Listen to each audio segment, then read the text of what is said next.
Good morning. And it's 8:30 on the morning of the 7th of August.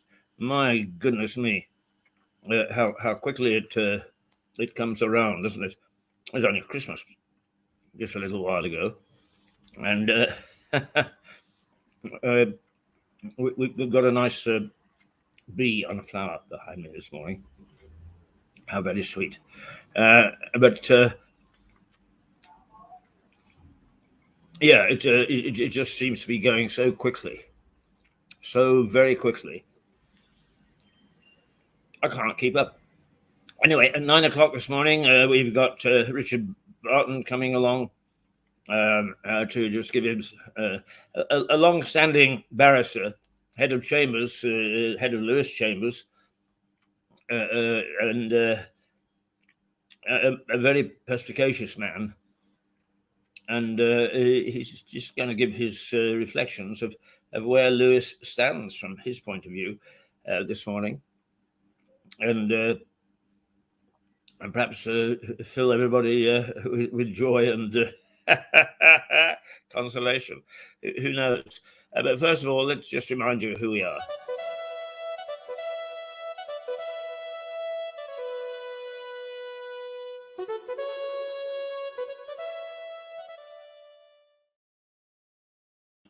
And for this first half hour, as usual, we are going to go through the headlines, the front pages, and it's a very, very mixed bag this morning of front pages. The one that we are kicking off with is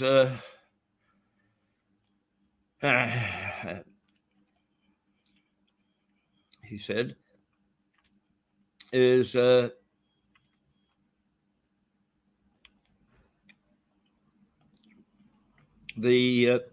question of immigrants, illegal immigrants, coming ashore at great, huge numbers and causing terrific debate and diverse of opinion, both in politics and also amongst the general public. There's a great difference of opinion, similar to the difference that there was amongst Brexit.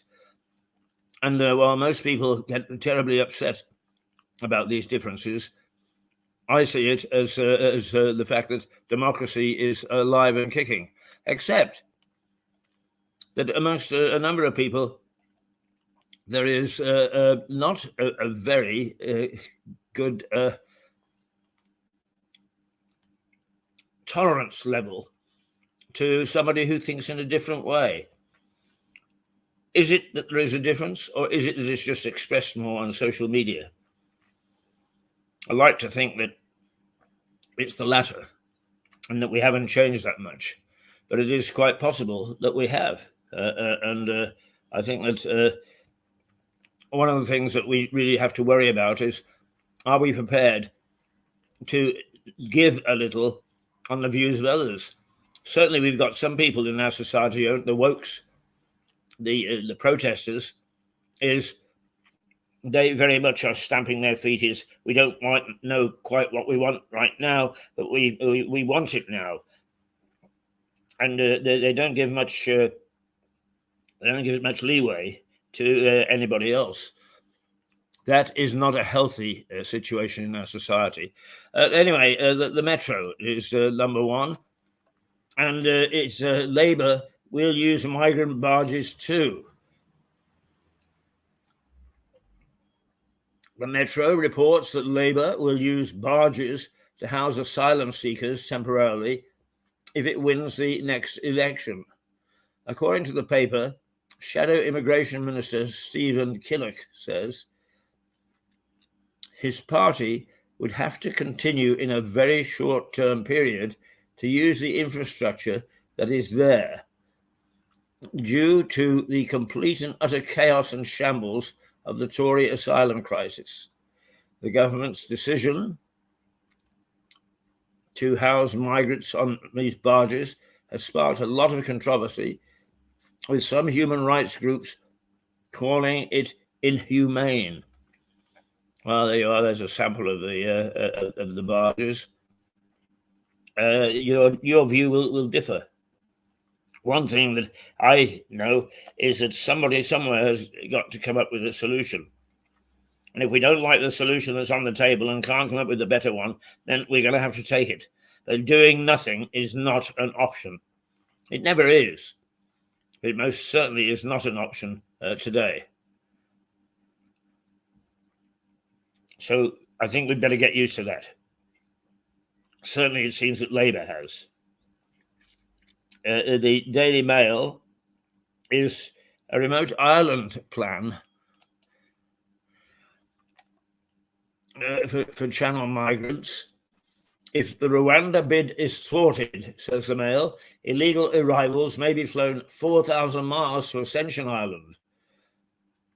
The government ministers are drawing up proposals to send asylum seekers arriving in the UK via the Channel to Ascension Island, a British overseas territory 4,000 miles away in the South Atlantic.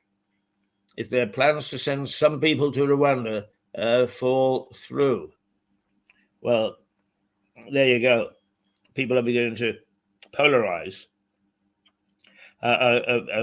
getting fed up with coming up with proposal after proposal only for human rights people to thwart them.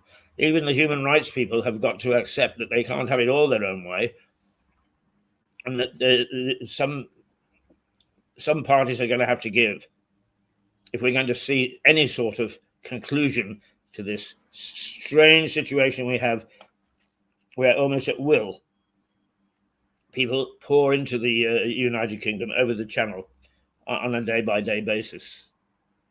The Times, Tories seek Plan B for Rwanda if policy fails. Well, they've got their Plan B, and if they can't send them to Rwanda, they're going to send them to Ascension Island, and it's causing ripples in some areas. The Times reports that the government's alternative plan, if the Rwanda policy fails, is ministers are assessing alternative options to tackle the small boats crisis, and Ascension Island is one of them. The small volcanic island was previously considered as a location to process asylum seekers, the paper reports, adding that ministers believed its remoteness would create a strong deterrent for those planning to cross the Channel in small boats. The Daily Express, tougher fines crack down on migrants working illegally. Well, now, that is another option, that those people who come into this country will be fined heavily or turned back if they try to get jobs illegally. But the second part of this plan is that landlords and bosses who help migrants live and work in the UK will be hit in a crackdown and face fines of up to £60,000 per illegal worker and £20,000 per tenant. Immigration Minister Robert Jenrick is quoted as saying that making it harder for illegal migrants to work and operate in the UK is vital to deterring dangerous, unnecessary boat crossings. I think that this strategy makes sense, except that we never seem to have the will to put these things into practice. We make the threat, but we never follow through on it. And that's always a problem with any solution. The Daily Telegraph, bosses who hire illegal migrants face ruin. Well, yes, if we follow through on this policy. The Telegraph leads on fines for bosses employing people who have arrived in the UK illegally. It says the drastically increased fines aim to tackle the UK's image as being a soft on immigration source. A source told the paper these measures would make it completely economically unacceptable and financially ruinous to risk employing workers illegally. So there you are. What is the outcome, though? That's the problem. What is the outcome? A difference in the switch from the I newspaper.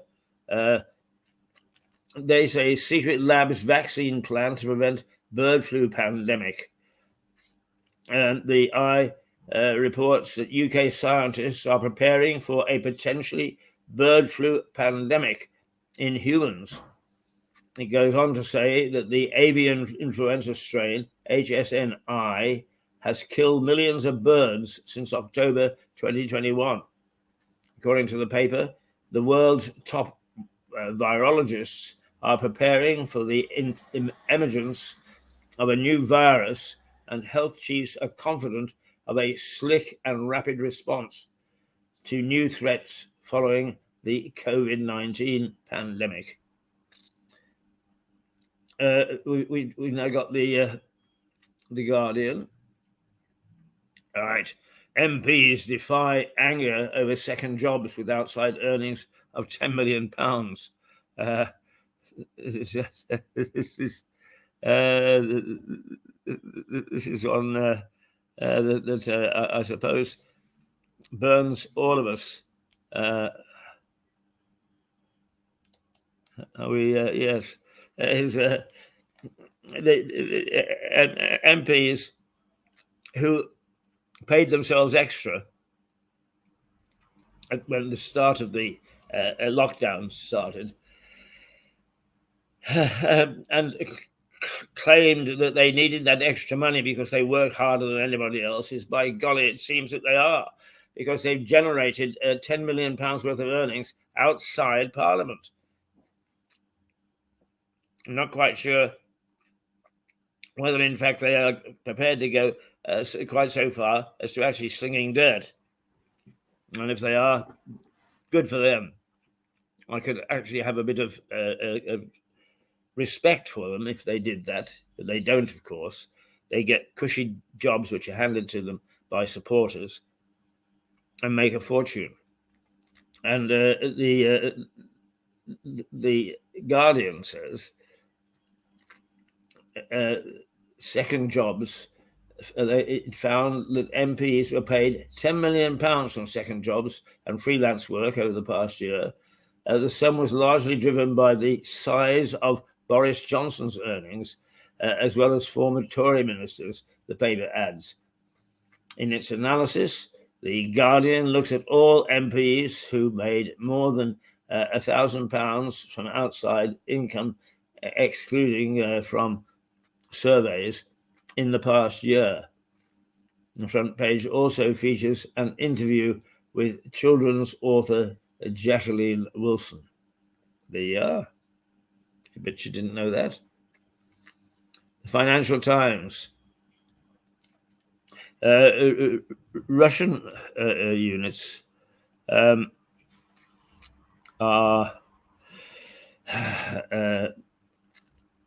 or the European the units of Russian units of European companies have suffered €100 billion €100 billion hit from the Ukraine war. The FT leads on a report that Europe's biggest companies have suffered at least €100 billion in direct losses from the sale, closure, or reduction of Russian businesses since the start of the war in Ukraine. Penalty paying is how the paper describes the woes of the US women's football team, whose World Cup dream is over. They were knocked out. They were knocked out over the weekend. Isn't that funny? I've forgotten who knocked them out. But anyway, they were. The Mirror. 74%. They've obviously been doing a lot of poll taking this weekend. 74% demand action on danger dogs. The public backs our campaign for overhaul of law to tackle the horror attacks of nasty dogs. The Mirror leads on a poll carried out by the newspaper itself, which suggested that 74% of people would like tougher penalties for the owners of dangerous dogs. The Daily Star, it's got William Shatner. I'm a great fan of Shatner's. He's a very, very amusing man.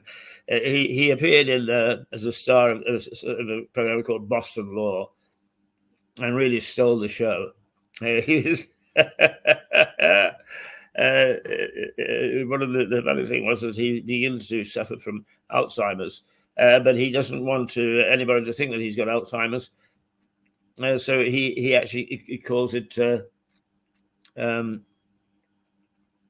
some sort of disease. I've forgotten, mad cow disease. Yeah, it's mad cow disease. It's not Alzheimer's, and he plays the outrageous along with his co-star, who is equally as talented, and his name is William as well, I think. And they made a very, very funny team. It was a very, very good program. That's me, of course. It may not suit other people. The illogical captain, it says, Star Trek's William Shatner reckons aliens haven't visited. But we know, says the paper, he's wrong. The Star report says Star Trek legend William Shatner is facing backlash from sci-fi fans for mocking claims that aliens have visited Earth. Oh dear, dear, dear, dear.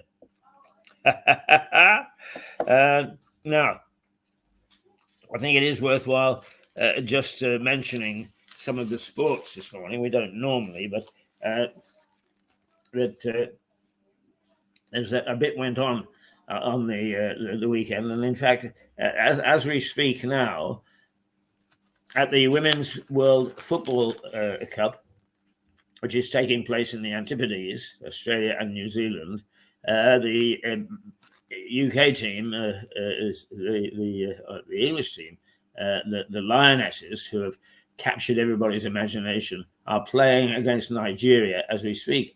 They are heavily favoured, but the captain of the side has said, hey, listen, you be careful.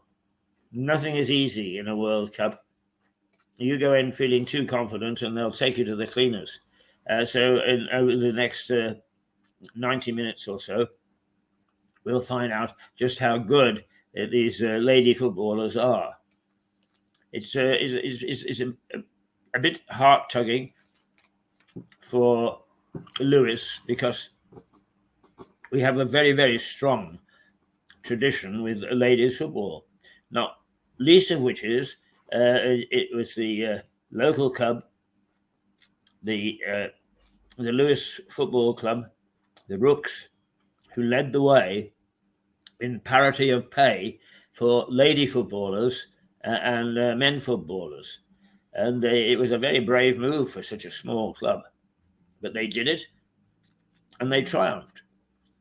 So the ladies football, which is now said to be on the rise, more and more people are beginning to pay attention to ladies football. While it was to be the poor cousin in the past, now it's appealing to people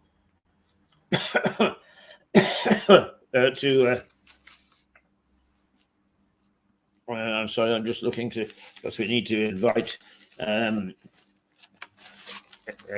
Richard in a moment or two. But we in this town led the way and established ourselves, and actually 2 years ago won through to the Women's Cup final.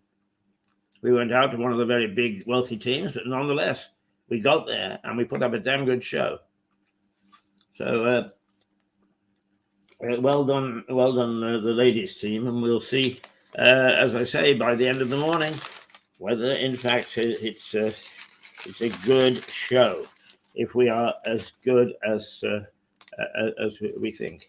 And there's a 1-1 draw in Arsenal and Manchester City. In I forget what it's called now. The Community Shield. That's right. It's last year's cup winners and last year's league winners. At least traditionally, in the first match of the season, they came out 1-1 in the timescale. But Arsenal won 4-1 on penalties.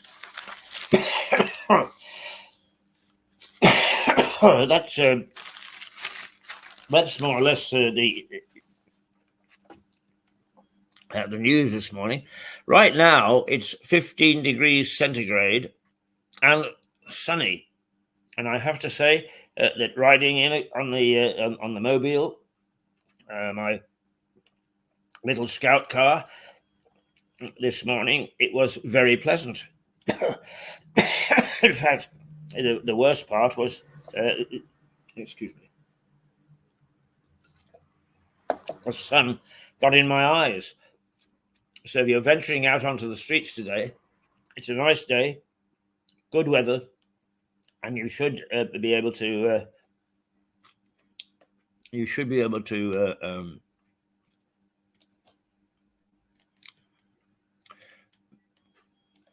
And really get outside and without roasting to death, and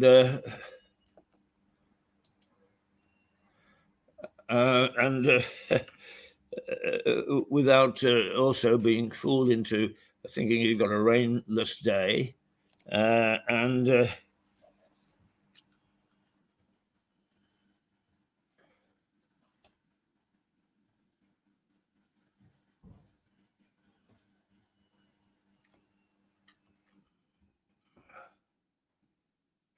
well, nothing is going right this morning with our invitations, so we forget that, and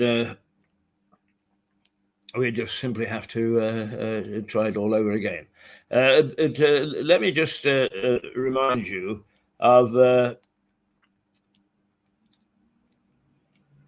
what the headlines are this morning, and mostly they're to do with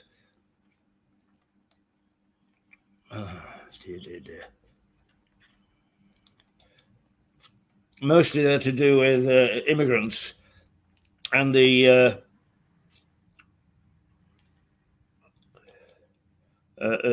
various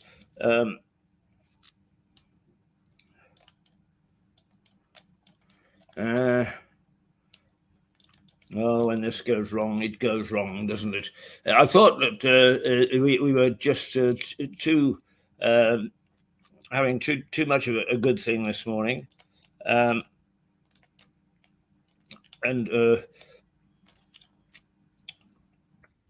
it all was not as it should be.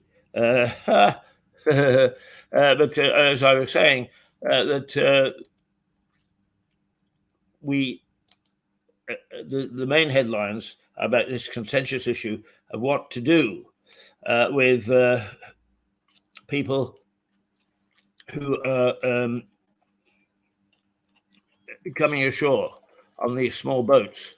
And Labour has changed its tune, changed its thoughts, and said we would still send some of these people to Rwanda. Mind you, they are far from being largesse with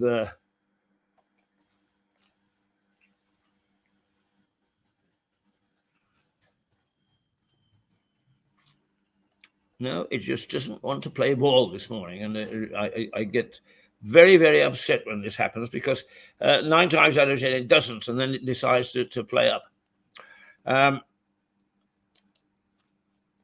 Oops. Now I really think I have buggered it.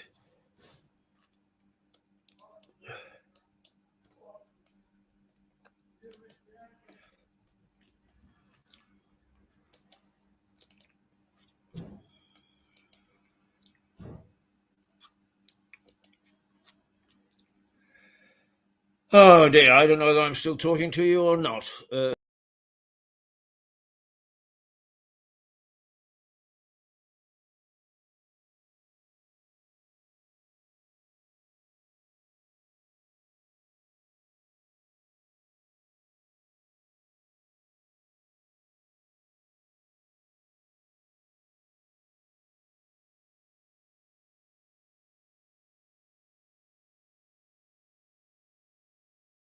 Um,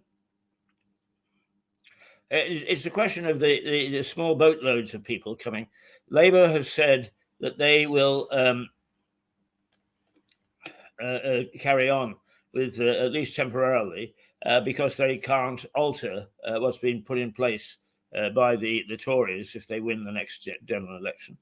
The Tories have said, well, we're going to send them to Ascension Island, which is 4,000 miles from anywhere.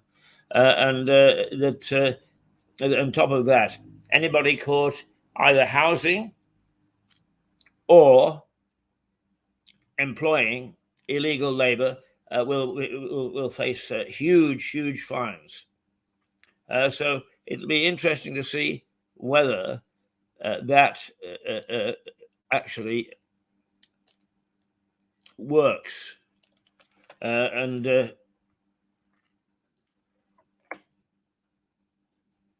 that it stops, or at least puts a cap on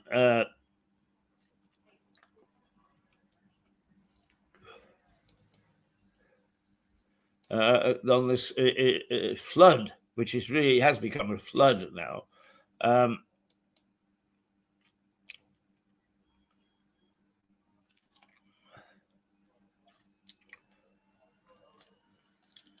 Of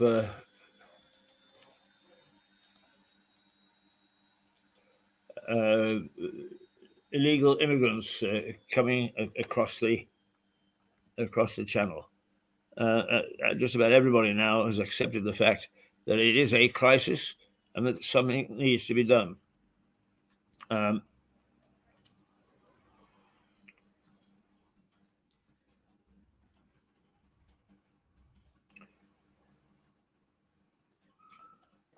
There we are. I made something work. And so, like at all, we'll have Richard along. There I am. Oh, in all my glory this morning. And the hat is still firmly ensconced. I never take it off. But we should now get Richard along. It's 8:58. I've spelled out the front pages to you, and now we have to see who we're going to get through the front door ourselves. And I hope that it's going to be Richard, so that we can carry on this morning and have a chat. We'd like to begin with the two Bs, the two barristers, Richard Barton and Philip Meredith, because it gives us a nice start to the week. If there's anything nasty lurking, they're onto it. And if you need a smile brought to your lips, they indeed are there to bring a smile to our faces. Just to bring you up to date on goings on at Mirador, we are going to take a 2-week break. I think that the dates that we will not be with you is let's see, it's the end of August. We will be going on holiday, as it were. Not that we're going very far. To August the 21st on the Monday, and we're returning on Monday, September the 4th. And in between that time, we will be doing some things to bring new things to you. Is an autumn program, as it were, and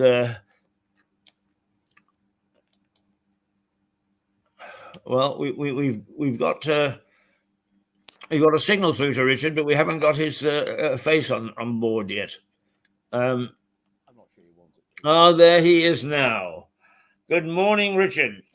Good morning, Keith. How are you? We're okay, except that you're very, very faint at the moment. Is that better? Let's see if we can get a bit of strength in your voice. I'm okay, and I think it's okay, is it not, to tell people that we enjoyed a glass of wine yesterday together and put the world to right?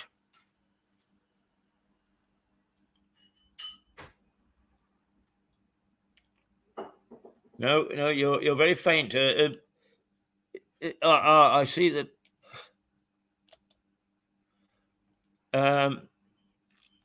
Your microphone is muted.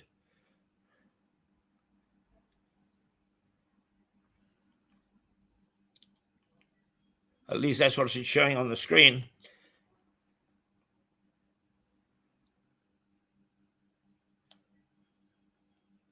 No?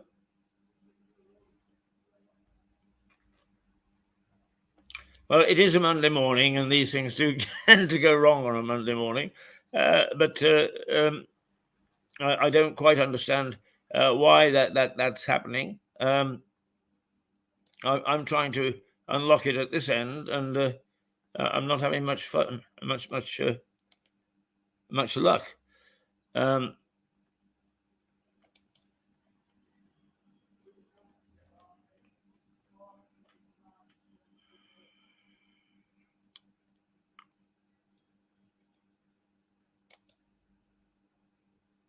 Can you hear me? I just can't hear you. It's a one-way conversation. No, it's my microphone, my sound system is up at this end.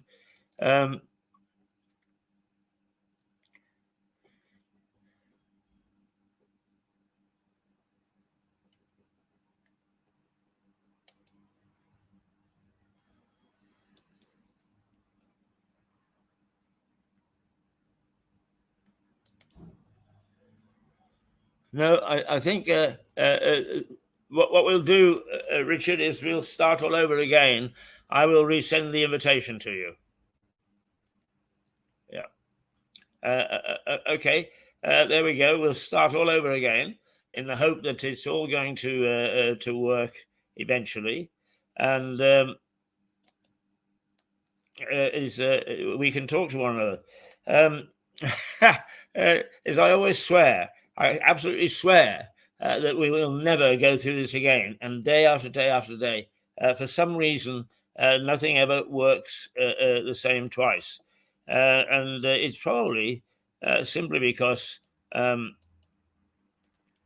we're dumb old non-tech people, but it doesn't help particularly, does it? And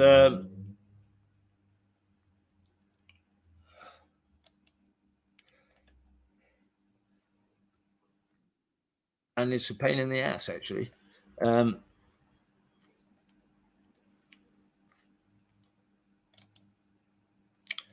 dear.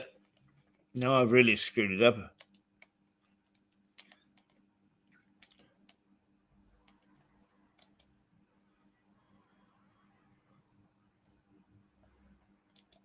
Well, I've got me back.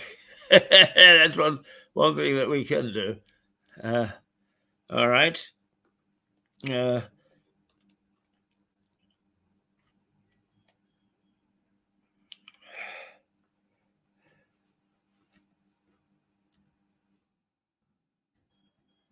Actually, you're all getting very bored with this, watching us fart around with these things, but not much I can do.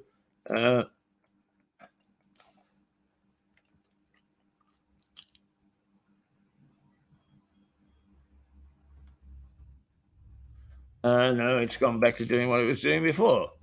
I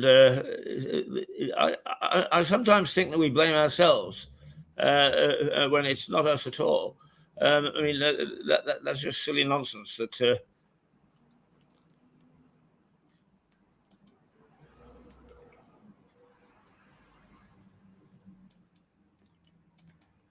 That we should take the blame for the vagaries of the system. I don't know if anybody else has found it, but we have started to notice that as more and more people get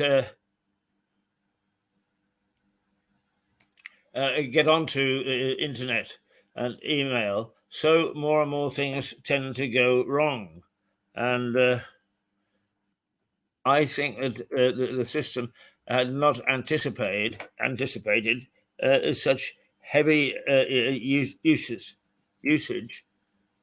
as we are getting seeing today. Right? Okay. Now that says that it's okay, and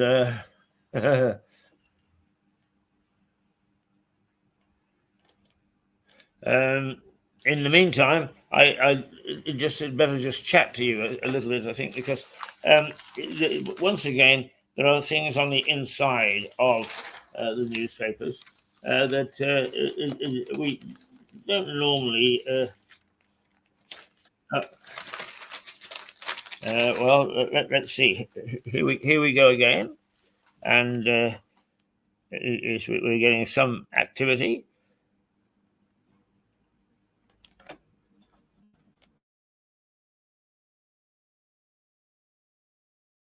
Yes, but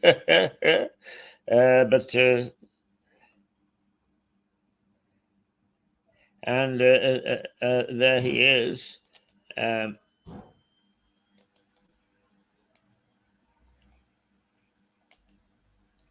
And now, shall we try again, Richard? Testing, 1, 2, 3. Right. Well, we can hear you now. We're getting some sound anyway, and. Okay, well, that's better than no sound, isn't it? Yeah, no, it's not bad now. Actually, I think we're through. After a lot of farting around on a Monday morning, but Monday morning is the morning to fart around, actually, and try and get it over for the week. Very much so, Keith. And may I say, it was lovely to see you yesterday, socially. And I only knew that you were where you were in a pub because I tripped over your Formula One racing car when I crossed. Yes, that's the trouble. I can't slip into a pub anymore and get away with it. People know you're there. People know I'm there, yes. and actually, I will need your services one day because I suppose the coppers will latch onto it, particularly if I upset them. Keith, I guarantee you this. I will prosecute you, not defend you. Well, I suppose that I have to be grateful for that. I could get some ogre. Yeah, you could get somebody who's competent at the job, I suppose. But I have to tell you this, that I have achieved something for you today, because we always have one man and his dog as our audience. Well, not only is Jed here with me at home, so you've got a second dog, but I'm reliably informed that B2 Philip is sitting and watching us, and he's probably going to give us points, I would imagine. So we have 2 men and 2 dogs today. Oh, goodness gracious me. I know, so I've doubled your audience. Yes. Good morning, Philip. Thank you for increasing our viewership by 100%. And the reason Philip's not joining in today is not that he's smarting after, I daren't say it, about what happened yesterday at the Community Shield, but there we go. Yes, that was most unfortunate, wasn't it? Down to the last finger-fighting second, and then they evened up. And to be fair to Man City, they scored a cracking goal and deserved it. But there we go. But coming back to what I wanted to talk to you about today, which is possibly slightly controversial, and as I said, the reason Philip's not here is that I wanted to talk to you, Keith, about the pros and cons of living in Lewes. And what I would propose is to a certain extent, it's a paean to Lewes. In other words, glorying in it, but it's also a polemic against parts of Lewes, and that may be slightly more controversial. But Right. Now, I'm going to let you, I am listening, but I have lurking behind me the master himself, Stuart, and he is trying to get hold of the mayor, and I promised him that I would do what I would or could. And Well, before you go any further, I've given up. are you giving up? No, I've spoken to John, and he's not going to play the rest of it. And I realised I can't possibly do an interview with someone I abominate. Oh, I'd only be rude, right? You know, yeah. and you know how good I can be when I'm rude. Well, So, if you do want it, there it is. There's the phone number. So well, if you'd like to take it on yourself, I don't mind. It's entirely up to you. Sorry, we're having this little tete-a-tete. We met yesterday to plan this carefully, and things change overnight in this business, as you well know. But we quite keen to, or we were quite keen to get hold of the mayor, and Stuart has got off the idea. well, the point is, when I think about it, you know, I've been going on about, I think that the Green Party is managerially totally incompetent. He's not going to like that, is he, for starters? Well, I mean, you know, they've got to have to put up with points of view, haven't they? I mean, there are still a lot of people that are anti-Brexit and so on. The fact is, it's happened. So you have to live with these things. But anyway, I've got the information for you, and if you're going to hang around for a little bit, I'll have a chat. We'll have a chat, shall we? Yeah. But I mean, the whole thing is that I've got this thing about because of the Green, you know, the love tryst, you know. Yes. When old Zoe Nicholson ditched her husband and got made up with Chris Collier of the Labour Party. So we now got this one-party state to deal with. And, you know, we're going to end up like Brighton was last time around. And you know, I could go on forever and ever telling you how I'm sure you can, Stuart, but I'd invite you not to, please, because I have a period of time in which I wish to talk, if that's okay by you. Nothing personal. So you're telling me to piss off? Okay, bye-bye. Yeah, see you. Yeah, goodbye to you. Good. Right, okay. It's been a terrific start Monday morning, as usual. I'm right in the middle of it. Right, okay. Let's. What you wanted to do was to sort of. I didn't mean to be rude there, Keith. I've got to say, but yeah, no, it's all right. It's all right. This business is actually full of that sort of abruptness, and we all get over it because we never know what's going to happen on a minute-to-minute basis. But you have some points to make, and I'm ready to listen. Okay. You've lived in Lewes longer than I have. I've lived here for sort of 24 years. I think you've lived here for about 33 years. Is that right, Keith? I've been here since 1990. Yeah. And I just wanted to talk to you about the things I like and things I dislike about Lewes. My pet hate in Lewes is pavement etiquette.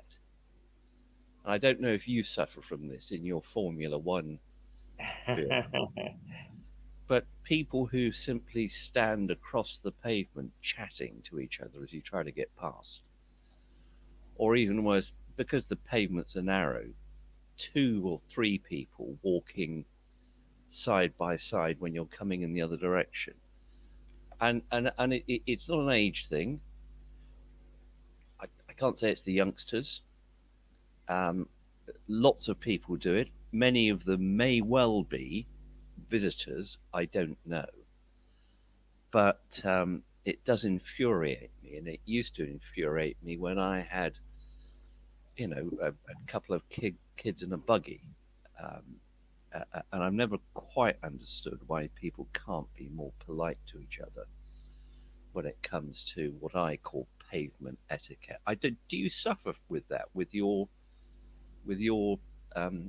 scooter?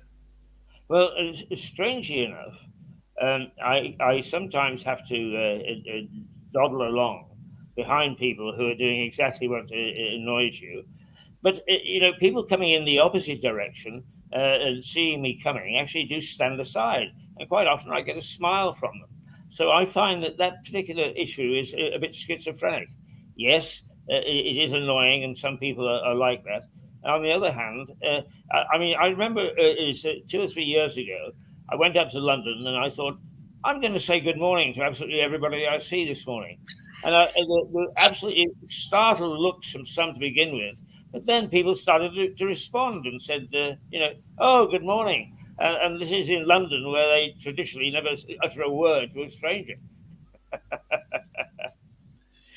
Yes. Well, that brings me on to another thing about Lewes, which is that we tolerate a lot of eccentric people in Lewes, and that's a positive thing.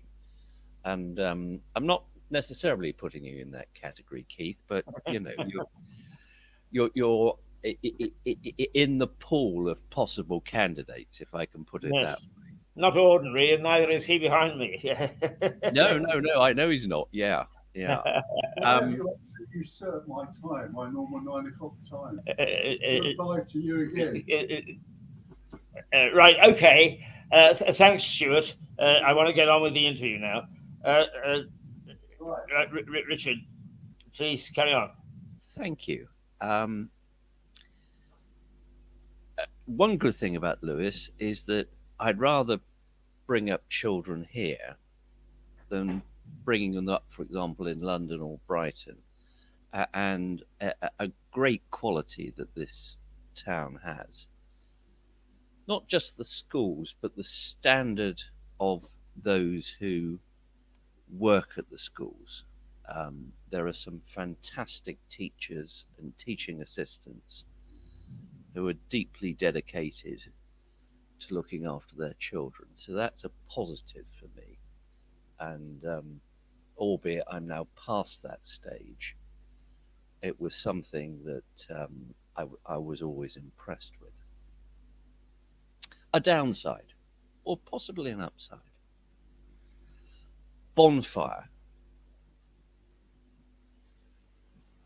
There's something joyful about bonfire, or there can be, as long as the weather's okay. Lots of people and enjoying themselves.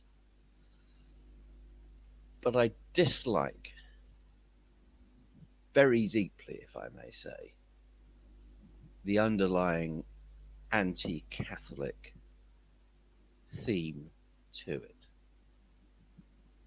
And that always troubles me about bonfire.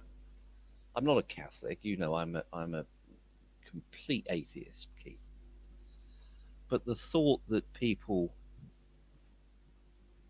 could still hold a resentment against current Catholics for things that happened hundreds of years ago, it is just wrong. I vetoed my family joining any of the bonfire societies when the children were younger, because I do feel troubled by it. I'm dare I say it, and they can come and have a word with me if they wish to. I'm always troubled by the Jira Chapel,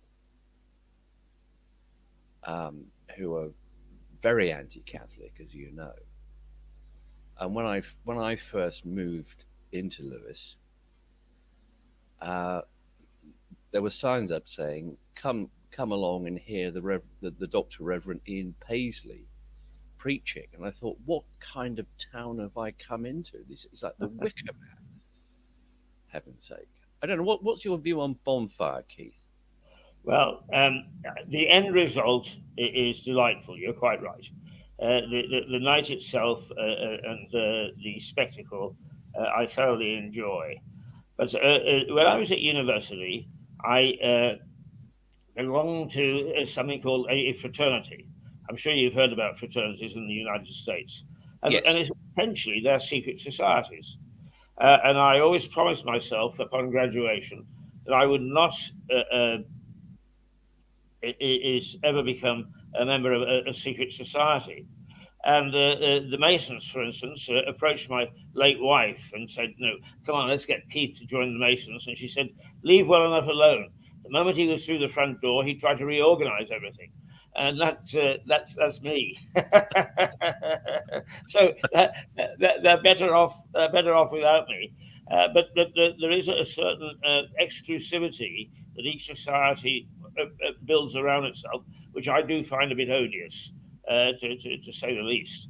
I have had no problem whatsoever for individuals within an organization, but I mean, I know that Reuters, this was about 1990 something, we planned to televise the whole thing, which we did eventually. But it was almost as if there was no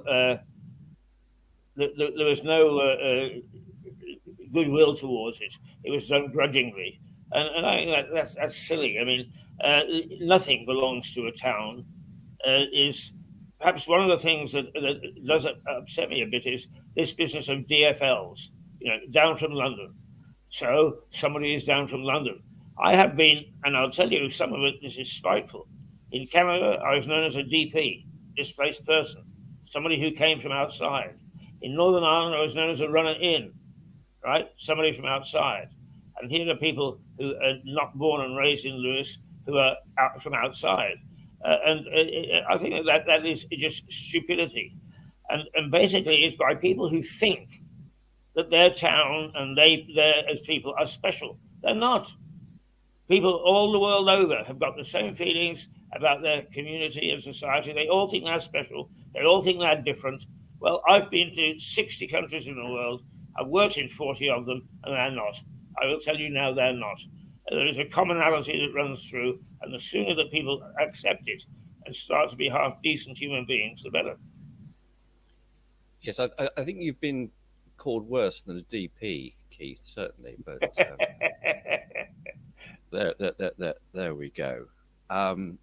I did, because of where I live, at least one of the parades, I think two of them, in fact, line up outside my house.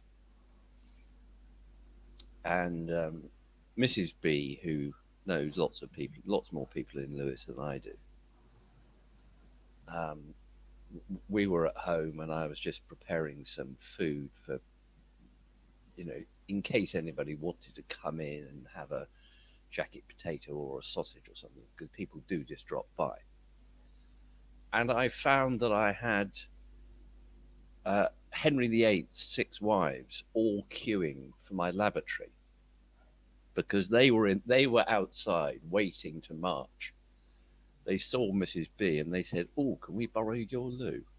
So, there's not many people who can say that they've had all of Henry VIII's 6 wives. I'm not sure if he could claim that, but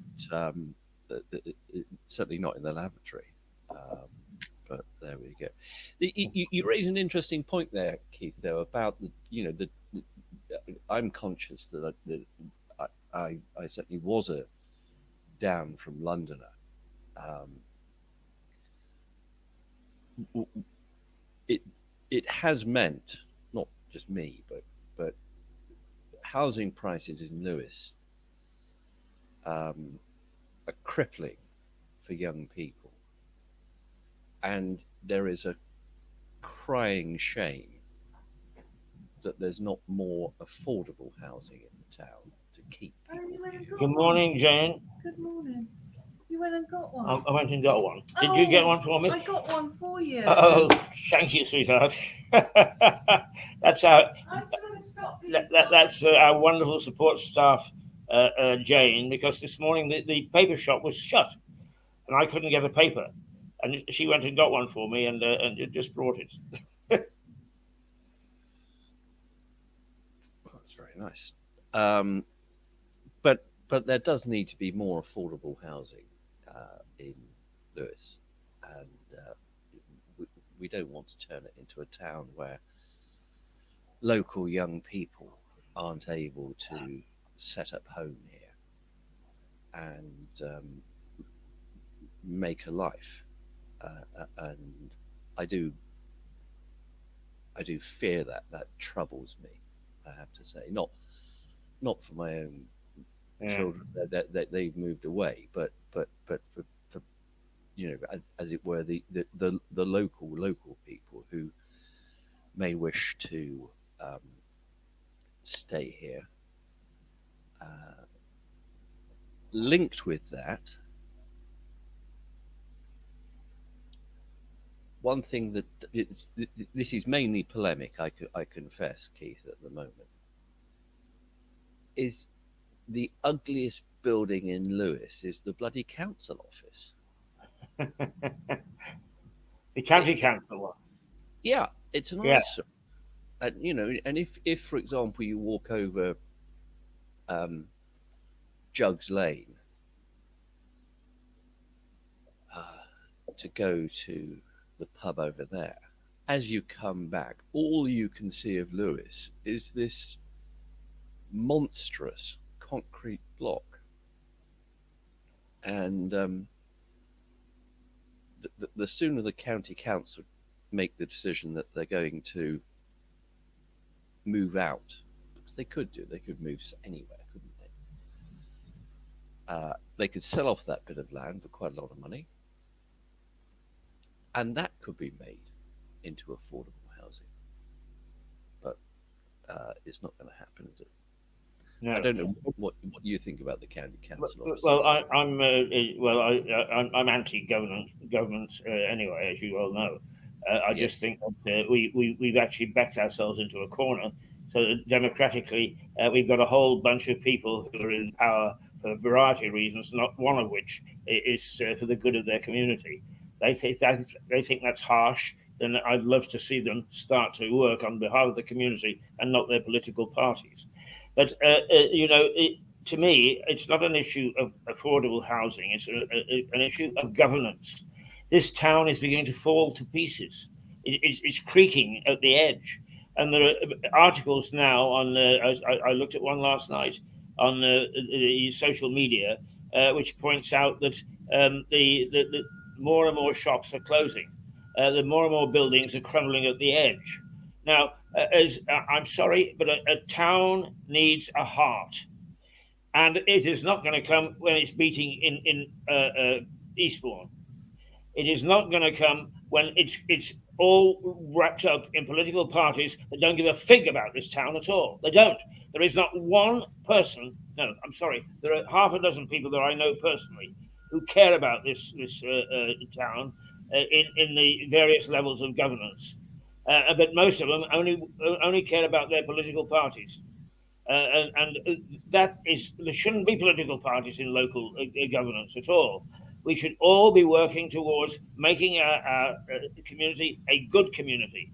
What is it at the moment? It's a crumbling town, and the reason that people can't get onto the ladder because there isn't affordable housing is not because we couldn't have affordable housing. It's because we've turned this into a dormitory town. So people who buy very expensive houses come and they live here, and there is no room in a town that is beginning to fall apart and losing its heart for youngsters to come and actually work here and to be part of the community. So until we've solved that, it doesn't matter whether housing is cheap, expensive, or whatever. There's just putting up houses and saying it's only going to cost you this doesn't. We've got council houses for that. All we're talking about is somebody owning a council house. and Margaret Thatcher took a lot of opprobrium for that. I just don't think that it's all thought through. Everybody uses these trite phrases about no affordable housing, or there's got to be affordable housing. I mean, as some of my team said, when it comes to this Phoenix estate thing, is affordable housing for whom? Affordable housing can be for somebody who actually wants a second level home, not a cheap home. It's got to be really thought out, Richard. Having said that, I do understand that your desire, because you're a very socially conscious man, is to see people able to get domicile here because they can afford a house. I just think that it's the wrong thing to build housing and saying, there you are, it's only going to cost you this much. Yes, I understand your view. Right. Other things I dislike about Lewes. I dislike Glyndebourne.